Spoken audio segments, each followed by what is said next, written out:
I was almost done with my shift. It was one of those nights where time seemed to drag on, and fatigue was starting to weigh heavily.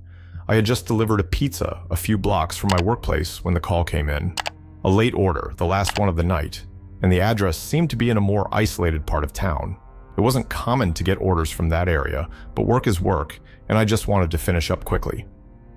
When I arrived at the location, the first thing I noticed was how strange the place was. The house was at the end of a cul-de-sac, surrounded by trees that looked like they'd been there for centuries. The yard was completely neglected, with tall grass and weeds everywhere. The paint on the house was faded, and the windows were covered with heavy old curtains.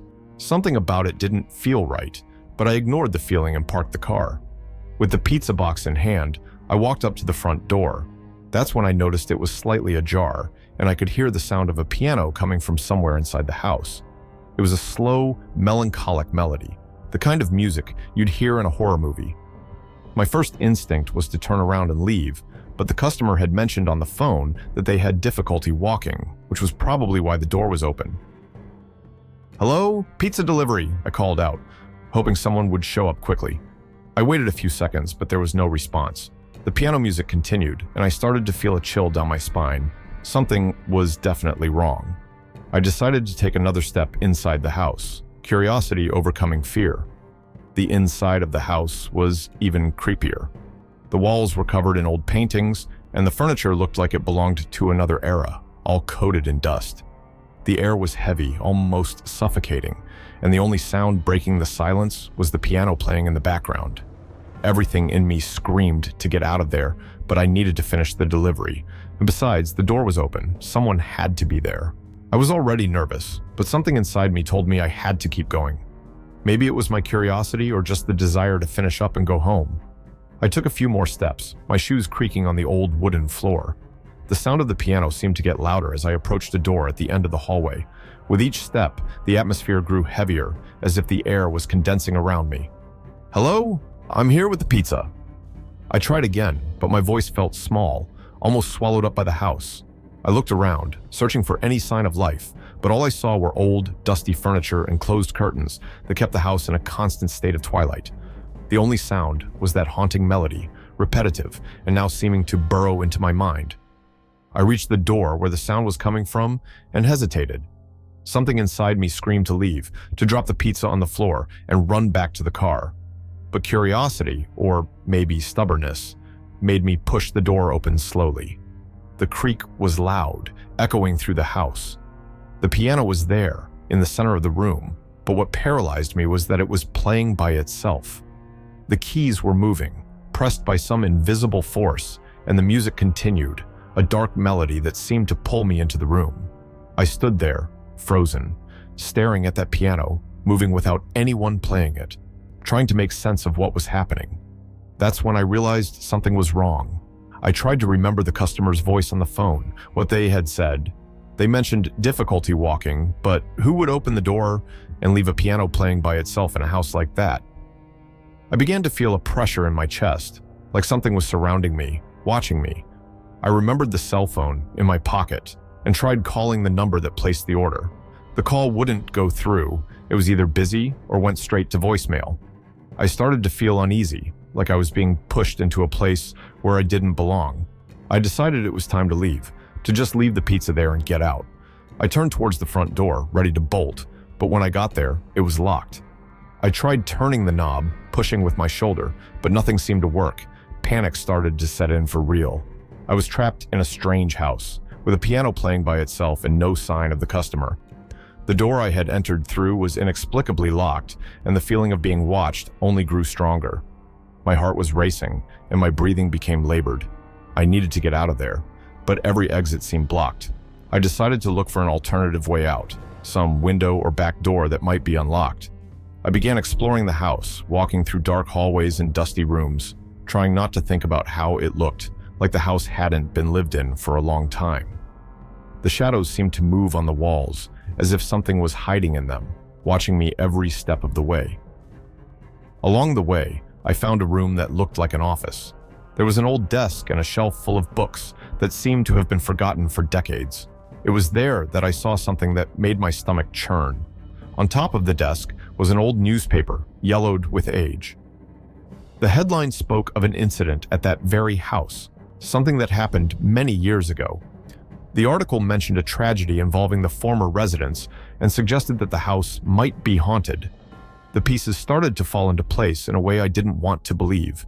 The phone call, the open door, the piano playing by itself. It all seemed like a trap, something set up to lure me into that house. I was in the middle of something sinister, and fear gripped me in a way I had never felt before. I decided that the only thing to do was to try another way out. I kept exploring, growing more desperate, until I reached the second floor. The stairs creaked under my weight, and the feeling that something was about to happen made me look over my shoulder with every step. When I got to the top, I found a long hallway with several doors. One of them was slightly open, and for some reason, I was drawn to it. I pushed the door open slowly, my heart pounding in my chest. Inside, I found an empty room, except for an old rocking chair that was slowly moving, as if someone had just gotten up from it. But what caught my attention was a window, partially open, that led outside. This was my chance to escape. I ran to the window, my heart pounding. Relief at finally finding an exit began to grow inside me. I forced the window open completely and looked outside. The drop wasn't too high and the ground was covered in grass, which meant I could jump without seriously injuring myself.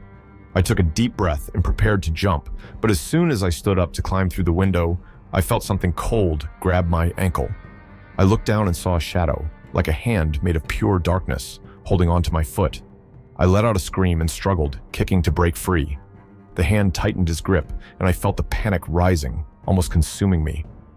But adrenaline gave me strength, and with one last desperate effort, I managed to pull my foot out of that thing's grasp. Without wasting any more time, I jumped them through the window. The fall was short, but the impact was hard. I landed awkwardly, feeling a sharp pain in my arm, but the adrenaline pushed me to keep going. I quickly got up and ran towards the car, ignoring the pain and fear pulsing through me. When I reached the car, my hands were shaking so badly that I could barely get the key into the ignition. Finally, the engine started, and I sped away from that hellish place without looking back. It wasn't until I was a good distance from the house that I started breathing again, relief mixing with the shock of what I had just been through. I drove straight to the nearest police station and reported what had happened. The officers seemed skeptical, but promised to investigate. When I mentioned the old newspaper and the incident it reported, one of the older officers seemed to recognize the story, his face turning pale. He didn't give me many details, but made it clear that I shouldn't go back there. And I never did. I stopped making deliveries in that area, and whenever I passed by the police station, I asked if they had found anything. But I never found out what or who was in that house that night. What I do know is that something tried to get me, and luckily, I managed to escape. I never delivered alone at night again, and every time I hear the sound of a piano, a shiver runs down my spine, reminding me of the night I almost didn't make it back.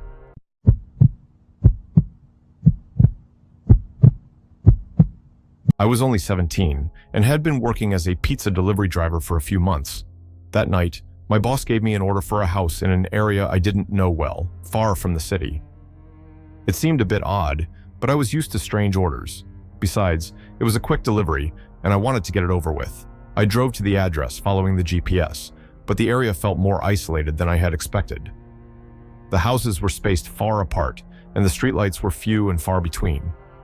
When I finally arrived, the house looked normal, except it was a bit darker than the others, with only a few lights on. I parked in front and got out of the car with the pizza in hand. As I walked toward the door, a woman emerged from the house next door. She looked like she was in her early 40s, with a friendly smile on her face. She waved at me and said, "Hey there, I think you got the wrong address. That pizza is for me." I looked at the order ticket, checked the address, and saw it was the same. Even so, the woman insisted that the address was wrong and that the order was hers. She was very convincing, and I didn't want to argue, so I went along with what she said. She invited me inside her house to get the money, and although I was a bit suspicious, I ended up agreeing. As soon as I stepped in, another woman appeared. She was younger, maybe in her 30s, and started chatting with me. The conversation was casual at first, but soon she began flirting, making comments about how young and strong I looked. I laughed awkwardly, just hoping the situation would end soon. The two women kept flirting, getting increasingly bold. The younger one moved closer, running her hand down my arm, while the older woman looked at me with a smile that I couldn't quite read, whether it was friendly or something else. I felt uncomfortable, but tried to stay polite, just wanting them to pay for the pizza so I could get out of there. Then they started pressuring me to stay a little longer, saying they had something interesting to show me in the basement. The idea made me nervous, but they insisted so much that, against my better judgment, I reluctantly agreed. I just wanted to get this strange situation over with and leave. We walked down the stairs to the basement together. The space down there was eerie with dim lighting, and the walls were decorated with strange objects. Half-melted candles, symbols I didn't recognize, and old furniture that seemed to have been placed there in a hurry. The air was thick with the smell of mold and something more pungent. A chill ran down my spine. Something was definitely off. I started feeling increasingly anxious, like I was in a place I wasn't supposed to be. I looked around, trying to hide my nervousness, but all I could think about was getting out of there as fast as possible. That's when I heard a heavy sound behind me. When I turned around, my heart nearly stopped. A huge man was standing in the doorway of the basement, blocking the exit. He was intimidating, with broad shoulders and a cold expression on his face. His eyes locked onto mine like I was prey. The women stopped flirting and were now looking at me differently, almost as if they had been waiting for this moment. The atmosphere shifted completely, and fear took hold of me. I was trapped, with no idea how to get out of this situation. Panic set in. It was clear that this was a trap, and I needed to escape as quickly as possible. The man took a step toward me, and I could see the intensity in his eyes. He wasn't there to let me leave easily.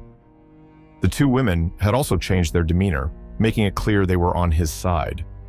Without thinking much, I stepped back and, in a desperate move, pushed the younger woman into the man. This made him hesitate for a second, just long enough for me to run toward the other end of the basement, where a small window was slightly open. It was my only chance. I ran to the window and forced it open wider, my hands trembling and my heart racing. I managed to get half of my body out when I felt a hand grab my ankle. I looked back and saw the man coming toward me quickly, his expression menacing. With all the strength I could muster, I kicked, hitting his face, and he let go of my foot for a brief moment. That second was all I needed. I struggled to get the rest of my body through the window and fell outside. The impact with the ground was painful, and I felt a sharp pain in my arm, but adrenaline pushed me to keep going. I got up as fast as I could and ran toward my car without looking back. I managed to reach the car, my hands shaking so much that I could barely get the key into the ignition. When the engine finally started, I sped away from that cursed house as fast as I could. I didn't stop driving until I reached the nearest police station. Still in shock, I told the officers everything. They listened attentively, though they seemed skeptical at first. But when I mentioned the details of the house, something changed in their expressions. They said they would investigate, but advised me to avoid that area in the future.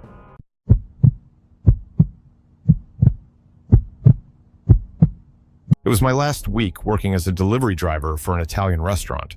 I had started the job about a year ago, but I was ready to move on, maybe find something more stable or go back to school. There were just a few days left, and I wanted to finish without any issues. That night, I got an order for a neighborhood I knew was dangerous. It was one of those places you hear about but always try to avoid. I looked at the address and felt a chill run down my spine. I thought about refusing the delivery, but I wanted to do my job right until the end, so I took a deep breath and decided to go. I drove to the neighborhood, and as I got closer, the atmosphere changed. The streets were poorly lit, and the few lights that were on cast unsettling shadows on the walls of the houses. The place seemed deserted, which only added to my apprehension. I reached the address, parked the car, and grabbed the pizzas. As I walked toward the door, the silence was absolute. I was just a few steps from the house when, out of nowhere, 3 men emerged from the shadows. They were armed and moved quickly, surrounding me before I could react. Fear paralyzed me, and before I could say anything, they started searching me. One of them, the tallest and most aggressive, ripped the money out of my pocket and took my phone. The other 2 laughed quietly, while the leader, with cold eyes, leaned in to speak to me. "If you open your mouth about this, we won't just come after you. We'll come after your family too. Got it?" I could only nod.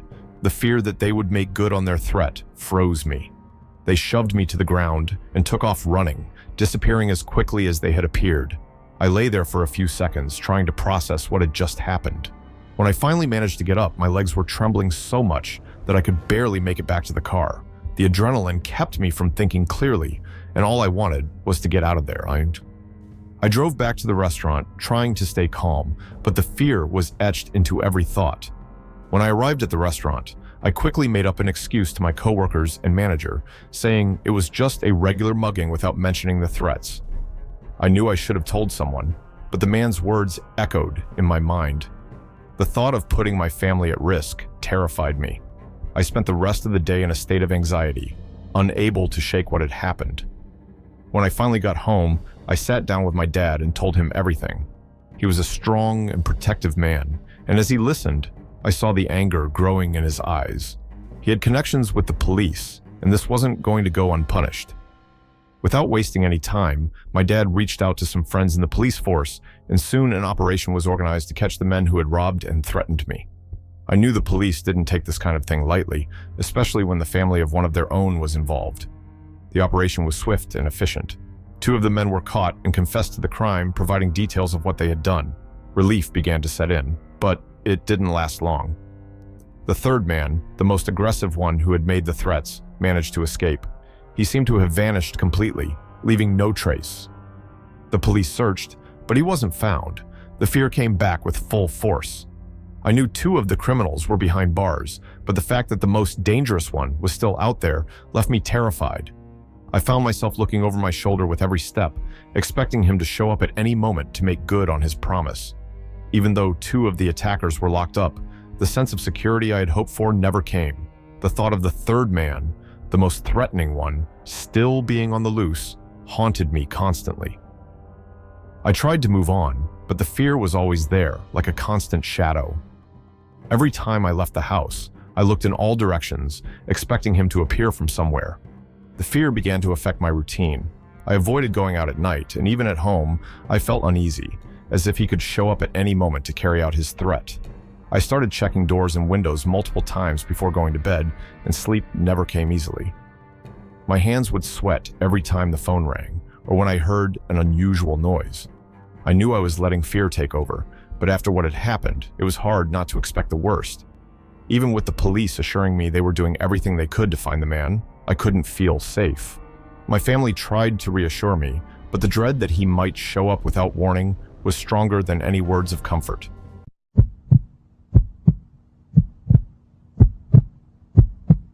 It was an ordinary night, and I was following my usual routine, delivering pizzas through the quiet streets of the small town where I lived.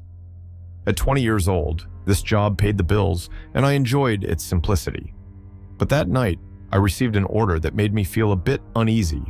The order was for 2 pizzas at an address on the outskirts of town, in a rural area I wasn't familiar with. When I checked the address, I noticed it was far off, on a dirt road that hardly anyone used. The promise of a good tip, however, motivated me to take the delivery, even though part of me wanted to refuse. I drove down the dark, deserted road with the only light coming from my car's headlights. The further I got from town, the more isolated I felt. Eventually, I arrived at an old, dimly lit house, almost invisible in the darkness. The only light came from inside, faint and flickering, as if it were about to go out. Reluctantly, I parked the car and got out, pizzas in hand. The house looked abandoned, and the silence around it was unsettling. I climbed the steps to the porch and knocked on the door. I waited, and for a moment I thought no one would answer. Then, a low, raspy male voice responded from the other side of the door. "Just leave the pizzas on the porch. The money's in an envelope under the flower pot." It seemed strange, but I followed the instructions. I bent down and found a half-hidden envelope. When I opened it, my heart raced. It was empty. I knocked on the door again, trying to stay calm. "The envelope's empty," I said, but the voice insisted, "You must be mistaken. The money's there. Check again." My suspicion grew by the second. I decided to search around the porch, still holding the pizzas, hoping there was some kind of mistake. That's when I found a second envelope, half hidden behind a broken flower pot. I quickly opened it, but instead of what I expected, it was dirty, torn, and empty, with no money inside. Now, anxiety took over. Something was very wrong. The house, the voice, the empty envelopes. It all felt like something out of a nightmare. I decided it wasn't worth insisting. I placed the pizzas on the porch and turned to head back to my car, determined to get out of there as fast as possible. But when I tried to start the engine, the car didn't respond. I tried again, but only silence followed. Panic began to rise in me. I looked back at the house, and to my horror, I saw a figure standing in the window, just watching me. The dim light from inside the house illuminated the face of a man who didn't seem to have any intention of moving. My instincts told me to grab my phone and call for help, but when I checked, I saw I had no signal. Desperation hit hard. The only option I had left was to leave the car and walk back down the dirt road, hoping the signal would return as I moved away from the house. I walked quickly, glancing back every so often, trying to keep my fear in check. Then, I heard something that made my heart nearly stop. Quick footsteps behind me, as if someone was running towards me. I turned around, but saw nothing. The road was empty, but the footsteps didn't stop. Panic took over. The footsteps behind me wouldn't stop, getting faster and closer. I kept looking over my shoulder, but couldn't see anyone. It was as if the sound itself was chasing me, pushing me forward. Without thinking, I started running, feeling the rough ground of the dirt road beneath my feet. Suddenly, I tripped on a root or rock and fell to the ground, scraping my hands and knees. When I got up, I noticed something that hadn't been there before, a tall, rusty fence blocking my path. The fence seemed to appear out of nowhere, surrounding me in the darkness, and despair began to take hold. I was trapped. The footsteps that had been chasing me stopped, replaced by muffled laughter coming from all around. Cold, sinister laughter that seemed to echo in the darkness, making me feel more isolated and vulnerable than ever. I shouted for help, but my voice seemed to vanish into the night with no response. Trying to stay calm, I looked at the fence. It was too tall to climb and seemed to stretch endlessly to the sides. I didn't know what to do until I felt a vibration in my pocket. I pulled out my phone, and miraculously, the signal had returned. With trembling hands, I called the restaurant and explained the situation. My voice choked with panic. The manager, sensing my distress, assured me that he would call the police immediately. I tried to focus on that, to hold on to that promise, while the laughter continued around me. After what felt like an eternity, I saw the lights of a police car in the distance cutting through the darkness. As soon as the lights appeared, the laughter stopped, and silence took over. The officers found me terrified but unharmed and took me back to town. They investigated the house but found no one, no signs that anyone had been there. I never received another order for that address, but whenever I think about that night, I wonder what was really going on in that house and who those voices belonged to. But one thing is certain, I was lucky to escape and still be here to tell the story.